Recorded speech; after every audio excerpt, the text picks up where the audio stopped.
ही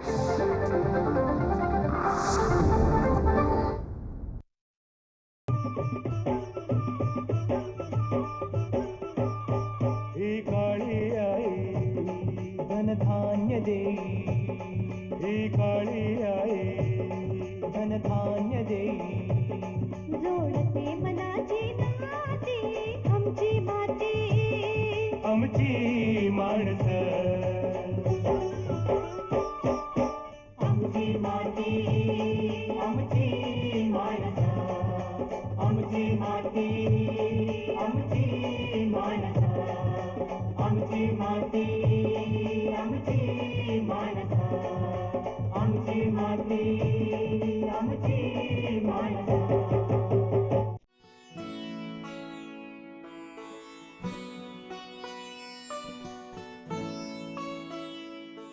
शेतकरी बंधू भगिनींनो नमस्कार.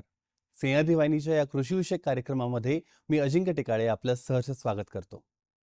फळांचा राजा म्हणून आंबा हे फळ ओळखलं जातं आणि हे आंबा हे कोकणातील एक महत्त्वाचं फळ पीक आहे.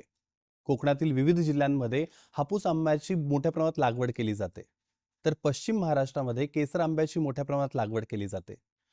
परंतु हे जितकं महत्त्वाचं पीक आहे, पण याचं उत्पादन तितकं मिळत नाही अशी शेतकऱ्यांची खंत आहे. यासाठी वेगवेगळी कारणं आहेत. आंब्याच्या मोहरावर पडणारे कीड आणि रोग यामुळे मोठ्या प्रमाणात नुकसान होतं. तर याच संदर्भात आज आपण चर्चा करणार आहोत आंबा पीक संरक्षणाचे आधुनिक तंत्रज्ञान या विषयावर. तर या संदर्भात आपल्याला मार्गदर्शन करण्यासाठी आज आपल्या सोबत आहेत डॉक्टर अजय मुंज सर, जे कीटकशास्त्रज्ञ आणि प्रभारी अधिकारी आंबा संशोधक उपकेंद्र रामेश्वर, तालुका देवगड, जिल्हा सिंधुदुर्ग या ठिकाणी कार्यरत आहेत. तर सर, आजच्या कार्यक्रमात आपलं मनापासून स्वागत. नमस्कार. तर सर्वप्रथम आम्हाला सांगा की आंबा मोहरावर कोणकोणत्या प्रकारचे कीड किंवा रोग आढळून येतात? आंबा मोहर जर बघितला आपण हं. तर साधारण मोहर सुरू केव्हा होतो तर ऑक्टोबर-नोव्हेंबर महिन्यामध्ये. आणि त्याच्या थोडंसं अगोदर पालवी येते. म्हणजे पाऊस थांबला की ऑक्टोबर महिन्यामध्ये पालवी येते. ही पालवी आणि मोहर ह्या दोन्हीवर कीड आणि रोग जे आहेत ते अनेक प्रकारचे येतात. तर त्याच्यामधले काही ठराविक कीड आणि रोग जे आहेत ते खूप महत्त्वाचे आहेत. त्याच्यामध्ये जर किडी बघितली आपण तर तुडतुडे आहेत, हां. मीज माशी आहे, थ्रिप्स आहेत. थ्रिप्स हं. म्हणजे फुलकिडी. अच्छा. त्याच्यानंतर फळमाशी आहे, हं. फळ पोखरणारी अळी आहे. आणि रोग बघितले तर रोगांमध्ये अँथ्रॅक्नोज म्हणजे करपा रोग आणि भुरी रोग म्हणजे पावडरी मिल्ड्यू हे अत्यंत महत्त्वाचे आहेत. आणि याचं जर आपण नियंत्रण केलं नाही वेळीच हां. तर आपल्या आंबा पिकाचं मोठ्या प्रमाणावर नुकसान नुकसान होऊ होऊ शकतं. शकतं.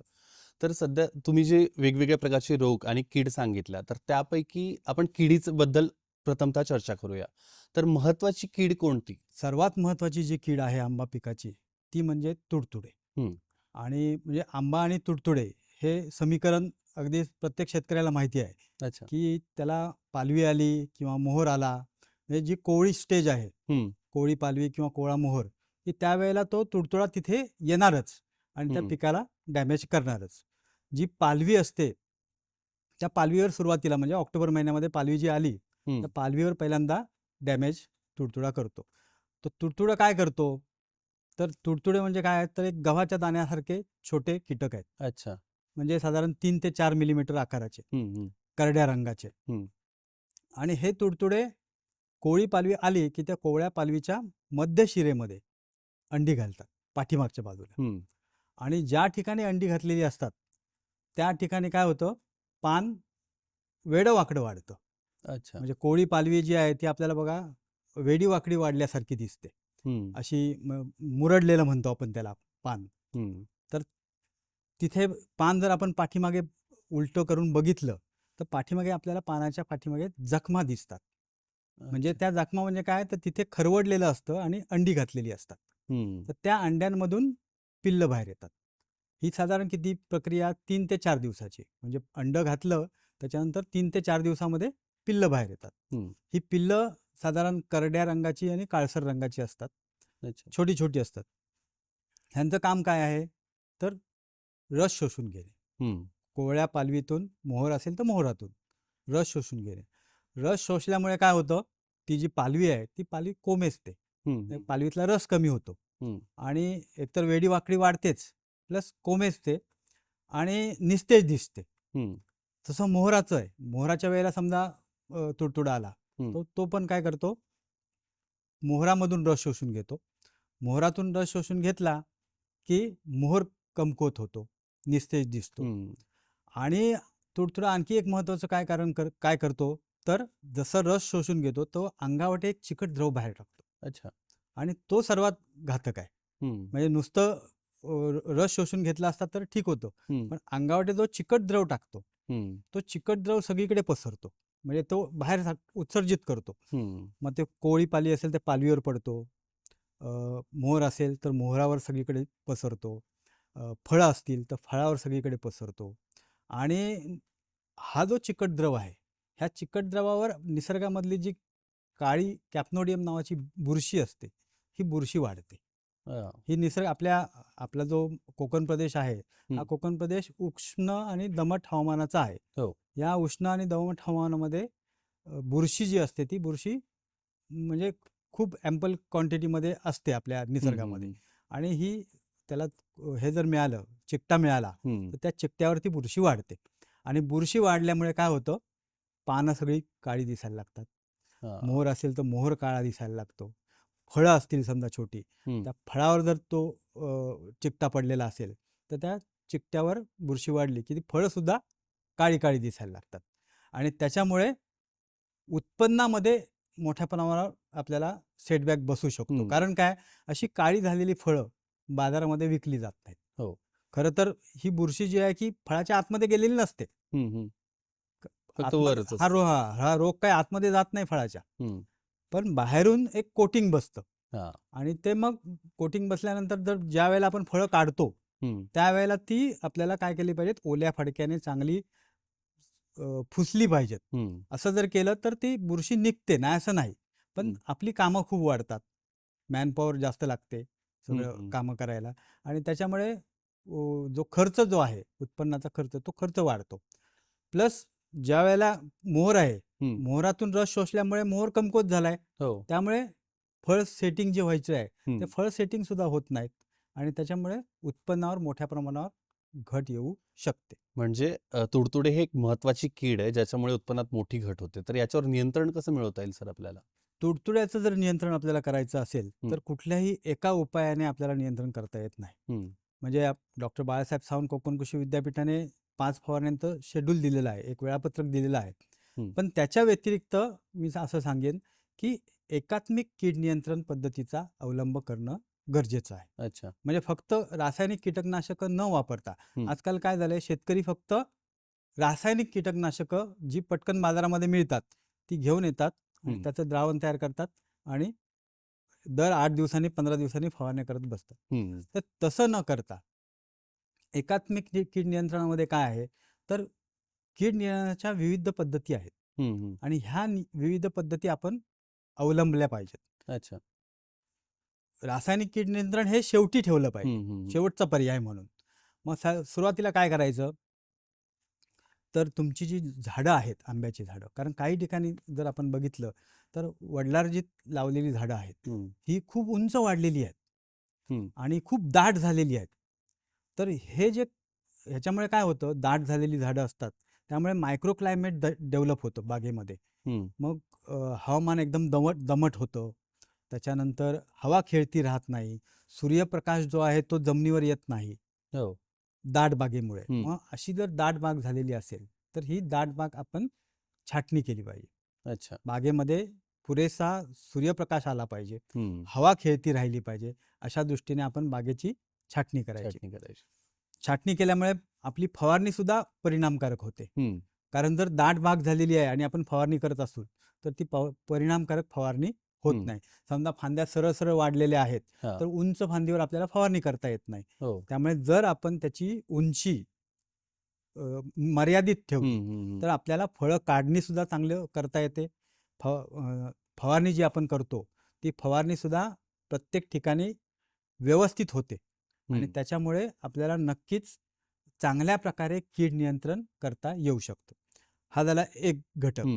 दुसरा घटक म्हणजे काय, तर ब्लाइंडली फवारण्या करायच्या नाहीत. फवारण्या करताना आपण आपल्या बागेमध्ये जाऊन बागेमध्ये तुडतुड्याचं प्रमाण किती आहे हे तपासलं पाहिजे. तुडतुडे आपल्याला ओळखता आले पाहिजेत. मोहर आपण हातात घेऊन तुडतुड्याचं प्रमाण आहे का, किती आहे. जनरली 5 पेक्षा जास्त तुडतुडे जर प्रति मोहर असतील तर अशा वेळेला फवारणी करणं गरजेचं आहे. त्याच्यापेक्षा कमी असतील तुडतुडे तर अशा वेळेला फवारणी करणं गरजेचं नाही. म्हणजेच काय, तर आपण बागेत गेलं पाहिजे वेळोवेळी. बागेत गेल्यानंतर आपण निरीक्षणं घेतली पाहिजेत. निरीक्षणं घेऊन आपण ठरवलं पाहिजे की फवारणी करायची किंवा नाही. प्लस फवारणी करताना शक्यतो तुडतुडा जो आहे तो पिल्लावस्थेत असेल अशा वेळेला फवारणी केली पाहिजे. कारण ज्या वेळेला तो मोठा झालेला आहे, ॲडल्ट झालेला आहे, तो उडायला लागतो, त्यावेळेला फवारणी करून जास्त उपयोग होत नाही. कारण काय, ज्यावेळेला आपण फवारणी करतो त्यावेळेला त्यांना जर पंख फुटलेले असतील, पिल्लाच्या अवस्थेतून ते पुढे गेले असतील, जर ॲडल्ट झालेले असतील तर फवारणी सुरू केली की ते वासाने निघून उडून जातील आणि त्याचं काही कंट्रोल आपल्याला करता येत नाही. म्हणून ज्या वेळेला पिल्ला अवस्थेमध्ये असतील त्यावेळेला आपण फवारणी करायची आणि त्यांना कंट्रोल करायचं. त्याच्यानंतर कीटकनाशकं जी शिफारस केलेली आहेत विद्यापीठाने, डॉक्टर बाळासाहेब सावंत कोकण कृषी विद्यापीठ दापोली जे आहे, ह्या विद्यापीठामार्फत 5 फवारण्यांचं वेळापत्रक दिलेलं आहे. पहिली फवारणी जी आहे ती केव्हा करायची आहे, तर ज्या वेळेला पालवी येते म्हणजे ऑक्टोबर महिन्यामध्ये. बरेचदा शेतकरी काय करतात, पालवी जी आहे त्या पालवीला प्रोटेक्ट करत नाहीत, डायरेक्ट मोहराच्या वेळेला, कारण मोहरातून फळं मिळत असतात म्हणून मोहराच्या वेळेला फवारणी करतात. तर तसं न करता काय केलं पाहिजे, पालवीच्या वेळेला पहिली फवारणी केली पाहिजे. का, ही पालवी महत्वाची आहे, पालवी प्रोटेक्ट केली पाहिजे. त्यासाठी ऑक्टोबर महिन्यामध्ये जी पालवी येते त्याच्यावर पहिली फवारणी. मग पहिल्या फवारणीसाठी काय घ्यायचं, तर डेल्टामेथ्रिन नावाचं कीटकनाशक आहे. 2.8% तीव्रतेचं डेल्टामेथ्रिन 10 लिटर पाण्यामध्ये 9 मिली एवढ्या प्रमाणामध्ये त्याची घेऊन पहिली फवारणी केली पाहिजे. त्याच्यानंतर दुसरी फवारणी केव्हा करायची आहे, तर साधारण 1 ते 1.5 महिन्याने, पहिल्या फवारणीनंतर 1 ते 1.5 महिन्याने, म्हणजे नोव्हेंबरच्या एंडपर्यंत. आणि त्यावेळेला मोहराचे जे डोळे असतात ते डोळे फुगायला सुरुवात झालेली असते. म्हणजेच काय, मोहर फुटण्याची प्रक्रिया सुरू झालेली असते. अशा वेळेला दुसरी फवारणी. आणि त्या दुसऱ्या फवारणीसाठी औषध कोणतं घ्यायचं आहे, तर लॅम्बडा सायलोथ्रिन नावाचं जे कीटकनाशक आहे ते औषध 5% तीव्रतेचं लॅम्बडा सायलोथ्रिन 10 लिटर पाण्यामध्ये 6 मिली एवढ्या कमी प्रमाणामध्ये. काही काही शेतकरी खूप जास्त प्रमाण वापरतात. तसं न करता योग्य त्या प्रमाणामध्ये ते घेतलं पाहिजे आणि दुसरी फवारणी केली पाहिजे. त्याच्यानंतर मग पुढच्या 3री, 4थी आणि 5वी ह्या 3 ज्या फवारण्या आहेत ह्या फवारण्या 15 दिवसाच्या अंतराने केल्या पाहिजेत. मग तिसऱ्या फवारणीसाठी औषध कोणतं घेतलं पाहिजे, तर इमिडाक्लोप्रिड नावाचं औषध आहे. 17.8% तीव्रतेचं इमिडाक्लोप्रिड 10 लिटर पाण्यामध्ये 3 मिली अशा प्रमाणात घेऊन त्याची फवारणी आपण तिसरी केली पाहिजे. फक्त ही तिसरी फवारणी करताना एक काळजी घेतली पाहिजे, त्यावेळेला मोहर फुललेला असतो जवळपास. जर मोहर पूर्ण फुललेला असेल तर अशा वेळेला हे घातक इमिडाक्लोप्रिड आहे ते न वापरता आपण त्याच्याऐवजी बुप्रोफेझिन नावाचं एक IGR आहे, इन्सेक्ट ग्रोथ रेग्युलेटर, तर ते कीटकनाशक 10 लिटर पाण्यामध्ये 20 मिली, प्रमाण थोडंसं जास्त आहे पण ते सेफ आहे. त्यामुळे आपण जर मोहर फुललेला असेल अशा वेळेला इमिडाक्लोप्रिड न वापरता हे बुप्रोफेझिन घ्या 10 लिटर पाण्यामध्ये 20 मिली. बुप्रोफेझिन तुमच्याकडे उपलब्ध नसेल तर ॲझॅडिरॅक्टिन हे निंबोळीयुक्त कीटकनाशक आहे 10,000 ppmचं, ते 10 लिटर पाण्यामध्ये 30 मिली. अशा प्रकारे तुम्ही अल्टरनेटिव्ह त्याला तिसऱ्या फवारणीला घेऊ शकता. त्याच्यानंतर 4थी फवारणी जी आहे ती 4थी फवारणी थायमेथोक्झाम नावाचं कीटकनाशक आहे. दाणेदार पावडर आहे ही आणि पाण्यात विरघळणारी आहे. 10 लिटर पाण्यामध्ये 2 ते 3 ग्रॅम थायमेथोक्झाम घेऊन 4थी फवारणी केली पाहिजे. त्याच्यानंतर पुढच्या 15 दिवसांनी 5वी फवारणी. आणि 5व्या फवारणीसाठी डायमेथोएट नावाचं कीटकनाशक आहे. हे कीटकनाशक साधारण 10 लिटर पाण्यामध्ये 15 मिली अशा प्रकारे 5 फवारण्या जर आपण योग्य वेळी तुडतुड्यांचं प्रमाण बघून आणि गरज लागली तर 6वी फवारणी. मग काही वेळेला काय होतं, उशिराचा मोहर आलेला असतो आणि त्या मोहरावर परत कीड आलेली असते, तुडतुडा आलेला असतो. मग अशा वेळेला आपल्याला 6वी फवारणी कधी कधी करावी लागते. आमची माती आमची माणसं. तर पुढची जी कीड तुम्ही सांगितली फुलकीड, याबद्दल आम्हाला सांगा की याच्यावर नियंत्रण कसं मिळवता येईल? सध्या जर आपण बघितलं तर फुलकीड या किडीला खूप महत्त्व प्राप्त झालेलं आहे. हं. कारण पूर्वी फक्त तुडतुडा हीच एक महत्त्वाची कीड समजली जात हं. होती. पण आता जर आपण बघितलं तर थ्रिप्स किंवा फुलकीड, हं, हं. थ्रिप्स हे इंग्रजी नाव आहे आणि मराठी नाव फुलकीड. फुलकीड, ही इतकी भयंकर कीड झालेली आहे हं. की ती कोणत्याही कीटकनाशकाने सहसा कंट्रोल होत नाही, अच्छा. रासायनिक कीटकनाशकांनी. आणि त्याच्यामुळे आपल्याला विशेष अशी काळजी घ्यावी लागते. हं. ही जी थ्रिप्स कीड आहे ही अतिशय सूक्ष्म कीड आहे. हं, हं. ती तुम्हाला पटकन डोळ्याने दिसणार पण नाही. म्हणजे अगदी पेनाच्या टोकावर मावेल एवढी छोटी कीड आहे. बापरे! मायक्रोस्कोपिक म्हणता येईल त्याला. हं. किंवा 1 ते 2 मिलीमीटर एवढ्या एवढ्या लहान आकाराची ती कीड आहे. आकाराची. आणि याच्यामध्ये अनेक जाती आहेत या हं. किडीमध्ये. याच्यामध्ये काही जाती आहेत त्या करड्या रंगाच्या आहेत, हं. काही आहेत त्या काळ्या रंगाच्या आहेत, काही आहेत त्या पिवळ्या रंगाच्या आहेत. हं. आणि ह्या ज्या थ्रिप्स किडी आहेत याच्यामध्ये आणि तुडतुड्यामध्ये थोडंसं डिफरन्स आहे. हं. तो कसा? तर तुडतुडा डायरेक्ट रस शोषून घेतो. हां. थ्रिप्स आहे तो पण रस शोषतो, पण तो डायरेक्ट रस न शोषता काय करतो? पहिल्यांदा पेशी खरवडतो. अच्छा. म्हणजे तुमचं पान असेल, हं. पानाची साल खरवडतो. मोहर असेल तर मोहरातल्या कळ्या, फुलं खरवडतो. हं. मोहराचे दांडे खरवडतो.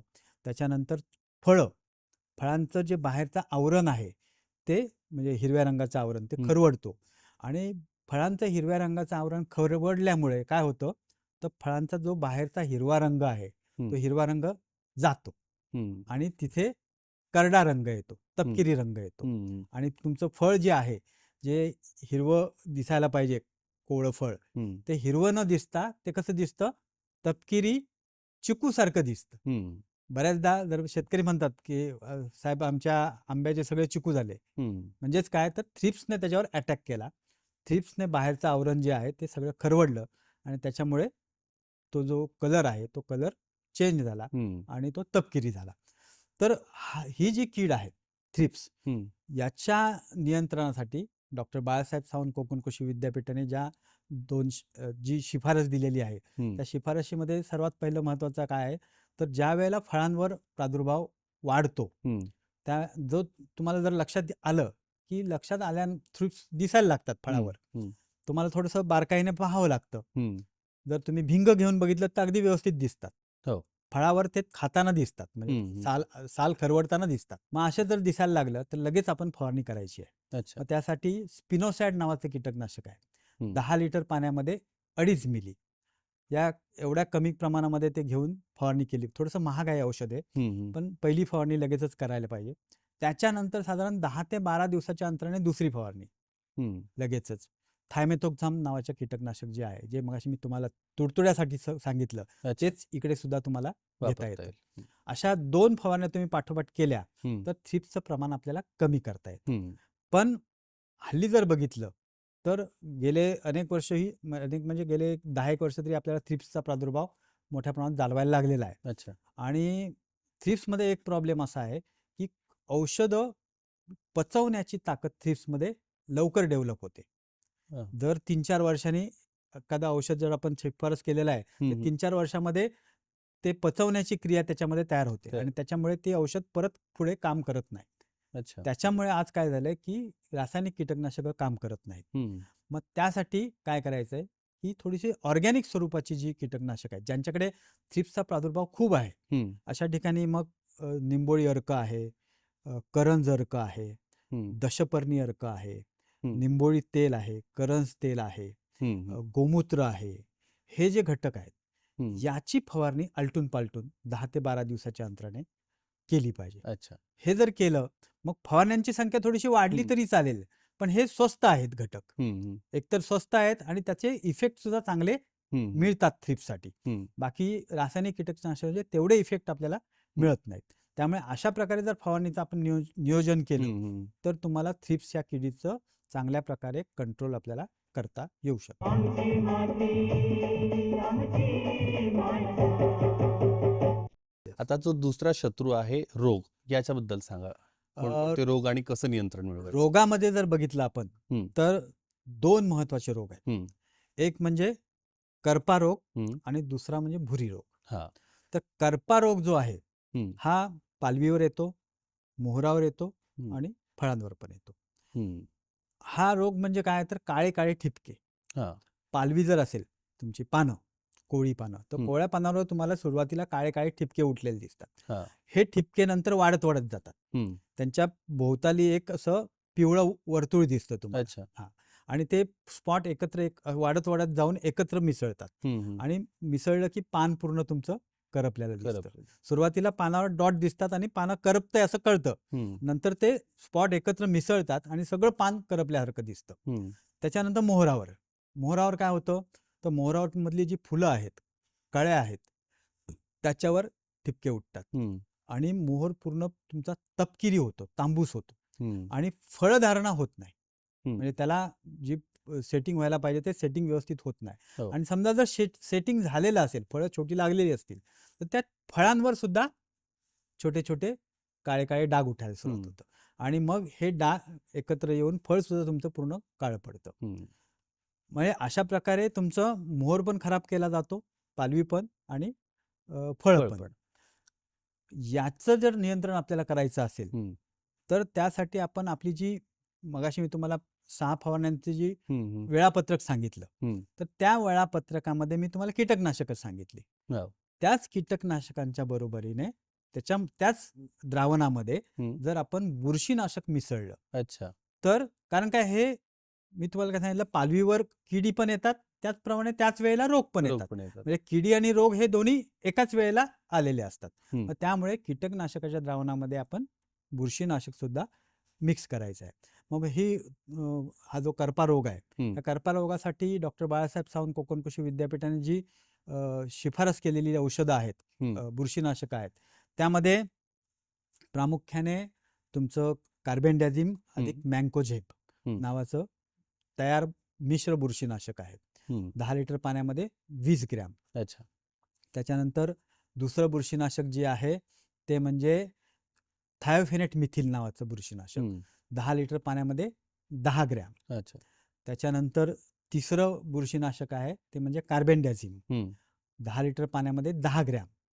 तर यापैकी कोणतंही एक बुरशीनाशक आपण फवारलं पाहिजे, म्हणजे मिक्स केलं पाहिजे त्या कीटकनाशकाच्या द्रावणामध्ये. हम्म. म्हणजे काय होईल, कीटकांबरोबरच रोगाचा सुद्धा कंट्रोल आपल्याला व्यवस्थित करता करता येईल. फक्त एकच बुरशीनाशक पाठोपाठच्या प्रत्येक फवारणीमध्ये मिक्स न करता हम्म. ते या वेळेला समजा तुम्ही कार्बेंडॅझिम मिक्स केलं असेल, हम्म. तर पुढच्या वेळेला तुम्ही तुमचं हेक्झाकोनाझोल घेऊ शकता किंवा सल्फर घेऊ शकता हम्म. किंवा कार्बेंडॅझिम प्लस मँकोजेब घेऊ शकता. हम्म. म्हणजे इतर औषधं त्याच्यामध्ये मिक्स करायची.